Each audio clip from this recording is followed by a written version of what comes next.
Hello everyone, welcome to my first mini blog. मी आहे मोनाली.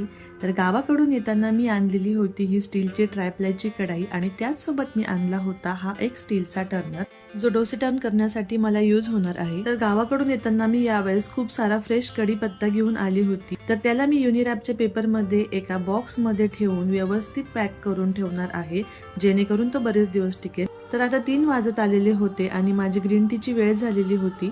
तर मला अगोदर ग्रीन टी अजिबात आवडत नव्हता, पण जेव्हापासून मी लिप्टनचा सीप अँड डायजेस्टचा ग्रीन टी घेते तेव्हापासून ग्रीन टी हा माझा फेवरेट झालेला आहे. त्यानंतर लगेच नक्षत्रा उठली. मी तिला खाली खेळायला घेऊन गेले आणि वरती येऊन मला चहा बनवायचा होता. हा खूप सारा मी गवती चहा गावाकडूनच आणलेला आहे आणि तो व्यवस्थित कट करून ठेवलेला आहे. कंटेनर मधली साखर संपल्यामुळे साखर मी रिफिल केली आणि त्याचबरोबर मी तांदूळ पण लगेच रिफिल करून ठेवले. साखर टाकेपर्यंत माझा चहा पण उकळून गेला होता आणि मस्तपैकी त्यानंतर मी चहाचा आनंद घेतला. भेटूया नेक्स्ट मिनी ब्लॉग मध्ये. Bye bye, take care.